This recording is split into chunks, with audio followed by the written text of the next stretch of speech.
too much. Now, we've only got a little bit of time for Q&A. I'll try and summarise some of the questions and pose them to Saul. Now, there were a couple of questions, Saul, on modern monetary theory. Now, you did just sort of address that a little bit. There was also a question being asked about your thoughts on the RBA governor's speech, which you've sort of already alluded to. But maybe if I could put these two questions to you. So someone has asked, Adam Sadiq, given your comment on government arrangements with central banks, re conversion of debt, he's asked, are we effectively already seeing MMT in action? What are the implications of this? Another person has also asked, is it a time to try MMT? Now, you've already sort of half mentioned that you don't agree with that.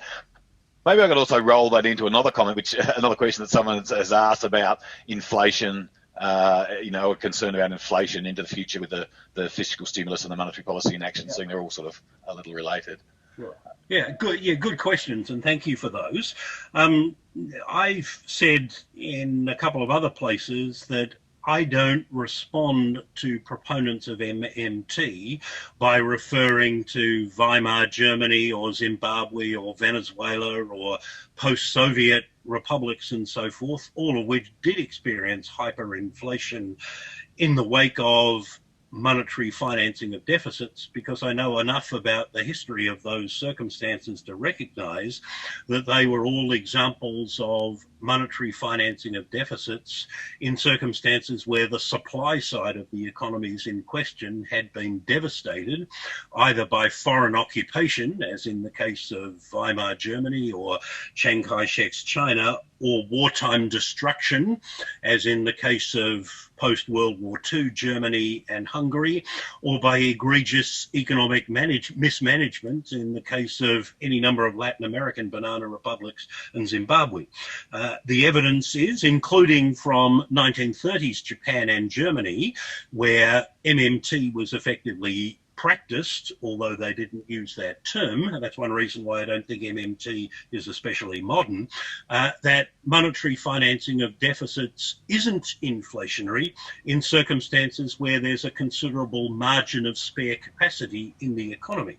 So you could, in current circumstances, experiment with MMT if you are having difficulty financing your budget deficit at acceptable interest rates in the ordinary conventional ways.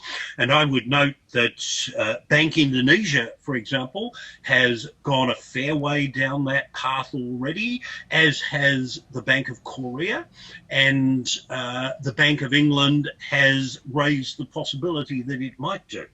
I can also concede that in some cases, and Japan comes most readily to mind, the difference between what MMT proposes and what the Bank of Japan is actually doing could be seen as semantic, in the sense that while the Bank of Japan and other central banks who bought government securities are receiving interest, they're in effect handing that interest back to the government in the form of dividend payments to the central bank.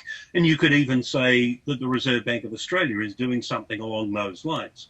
However, I would also go on to say, having conceded that kernel of truth, as one of the questioners picked up, to proponents of MMT, that one of the key differences is that proponents of MMT typically argue that it should be governments who decide whether monetary financing should be adopted, how much monetary financing should be adopted, they often say 100%, and when monetary financing of deficits should be turned off. And they say that because they think elected governments, that is politicians, should be the ones who decide when the margin of spare capacity in the economy has been exhausted. And they say, to quote Bill Mitchell, one of the Australian proponents of MMT, that that is when the last unemployed person works into the Job Guarantee Office that runs the job guarantee that MMT proponents typically propose should be funded by, in inverted commas, printing money. The two problems I have with that are that politicians have amply demonstrated in the past that they can't be trusted to, as McChesney Martin famously put it, take away the punch bowl when the party started to get going. They just simply have too many incentives to continue to spend money without either paying interest on it if they borrow it, or asking people to pay taxes for it if they finance it in that way, to be trusted with that decision. And that's not to say that central banks always get it right, but they get it right more often than politicians do. And ultimately, of course, they are accountable to politicians for whether they do get it right or not, since politicians appoint them, can sack them under certain circumstances, and also hold them to account through parliamentary committees and the like. The second thing is that I think the experience, particularly of the 1970s after the first oil shock, tells us that capacity is actually multidimensional, that it's not only labour, but it can also be capital. And just as the first oil shock rendered redundant large swathes of the capital stock that were being used at that time, and the most obvious example of that is the Concorde, but if you think more broadly, that observation applies to a lot of the manufacturing capital stock that had been used in Western countries on the presumption that energy would always be cheap, that was in effect unusable after the first oil shock. And one of the reasons for the stagflation that most Western countries experienced between the mid-70s and the mid-80s was that policymakers didn't recognise that we'd reached potential GDP dictated by the availability of productive capital, even though we still had quite high unemployment, which also owed something to the demographic bubble that was hitting the workforce at that time. And they continued with very stimulatory fiscal policy, even though they'd effectively eliminated the output gap, and hence resulted in higher inflation. Now, this partly goes to the second question that you put to me, Paul.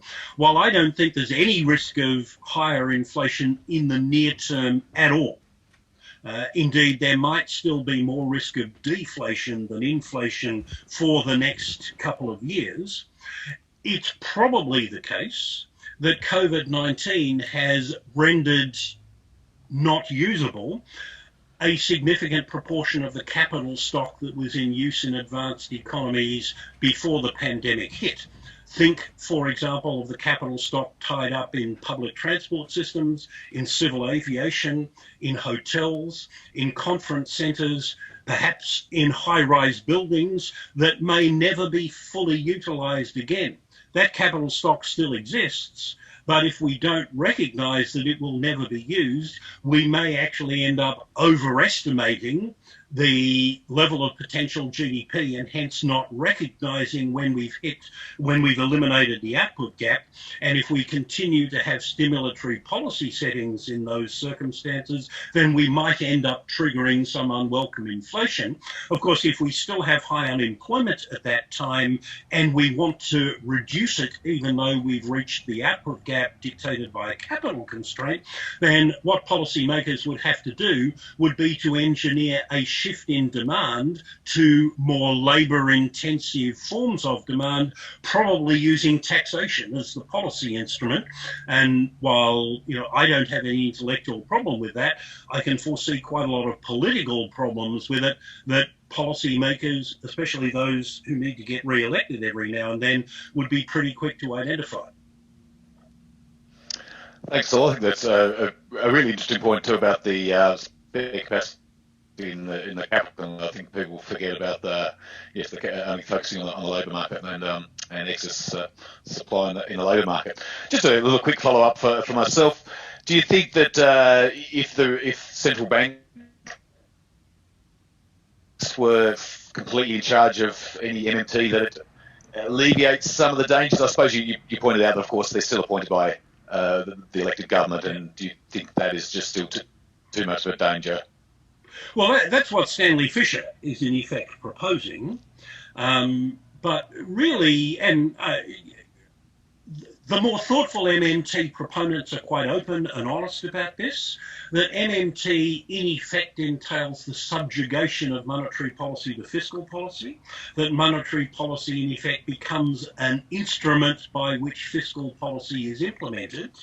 And, I'm never one to propose that fiscal policy decisions ought to be hived off to an independent authority in the way that, for example, Nick Gruen has done, because I think fiscal policy decisions, that is, how much of your income is taken by the state forcibly and how much of it is spent on other people, that's an inherently political decision that ought to be subject to democratic processes and accountability in a way that I'd argue, although some people would probably feel differently, doesn't really hold with regard to the setting of the level of interest rates. I mean, yes, I suppose that has a quasi-political dimension, but I don't think it is as inherently political as decisions about taxation and government spending and the distribution of income are. So, I think that those sort of decisions do properly remain within the realm of people who we can vote out if we don't like what they do, or people who we can vote in if we prefer what they propose to what the people who are there already are doing. But as I say, I think MMT proponents don't really concede when they're honest, which I'm not suggesting that most of them aren't. MMT proponents think that these decisions should be made by governments, not by elected governments, not by technocrats. I think most of us probably agree that favour the technocrats in those decisions than the government. Look, just